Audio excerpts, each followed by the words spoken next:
endocrine and exocrine. So what's the difference between that? They both involve glands, but exocrine, and if you've taken my class before, you know I love root words, suffixes, and prefixes. It's not to add more information, but make it things easier for you, because often in medical and scientific terminology, these terms are used over and over again. So exo means outside or outer. So exocrine involves secretion onto an epithelium or some sort of subsurface on the inside or outside of the body. So exocrine secretion toward the outside of the body, that's like our sweat, that's like our sebaceous glands. But you also have ducts and surfaces in like your GI tract, your gastrointestinal tract. That is an inner surface in your body. So you often find exocrines, you also have exocrine glands that secrete into your digestive system. But that's more for a later chapter we're going to cover later on this semester. Now endocrine, so exo means outside and outer. So what's the opposite of exo? Exo is, the opposite of exo is endo. So if exo is outside, endo is inside, right? So endo is inside. So this means that these glands, instead of being secreted onto some surface on the outside or inside of your body, this is being secreted into the bloodstream and inner fluids of your body. So endocrine hormones, they stay within your body. They're not going to end up elsewhere. Or I shouldn't say elsewhere, but the main function is to be secreted into your bloodstream and into the fluids of your body. Now, blood is the primary carrier of hormones. So all these endocrine glands, they're going to secrete hormones into the bloodstream. And where does blood go in your body? It goes everywhere in your body, right? Because again, blood is carrying things like nutrients, oxygen, glucose, all the things your cells need to live. So wherever these hormones can theoretically go anywhere in your body.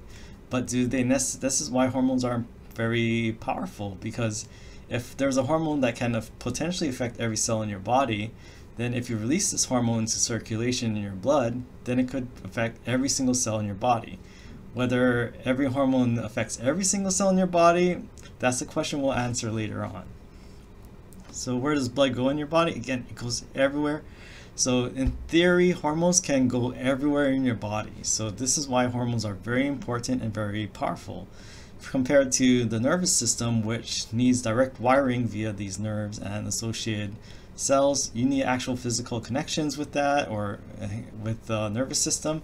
But the endocrine system, if a tissue is producing a hormone, it can potentially affect every other tissue in the body. Now, here's endocrine communication. Again, the main carrier of hormones is blood, so this is why the bloodstream is very important with endocrine and hormones. But there are other communications as well, and this is in the Martini version of the book. So sometimes cells can communicate through contact, or what we call paracrine communication, where it's not so much like being global and being broadcast throughout the body. It's kind of like only in the surrounding area. So if you like the gamer analogy I use is like a splash damage. It's not going to affect the whole playing field, but just like that local area. Autocrine communication is when a cell releases something and affects its own activity. And if you were here from Fail 141, you know about synaptic communication. Now these are neurotransmitters, and again, these are these molecules that are being released, but directly onto a postsynaptic cell. So endocrine, instead of being just targeted on one cell, it can potentially reach all the cells in your body. So a hormone it's a Greek origin word. So ormi is impetus or urge. So a hormone is a molecule that urges or impels a cell to react. Now, an endocrine gland is a tissue or organ that produces a hormone. So this is the one that makes the hormone. Now the hormone is going to be in the bloodstream and circulate throughout the body. And when it finally reaches a cell that's able to react to that hormone, a cell that's able to respond to a particular hormone is called a target cell. Or if you're talking about a target organ or tissue, this is something that responds to a particular hormone. Now different hormones have different targets. Not all hormones will affect every single cell or organ in the body. So this is where, again, the gland is the one that produces the hormone.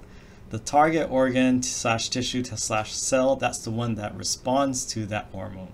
So this is the maker and this is the reactor.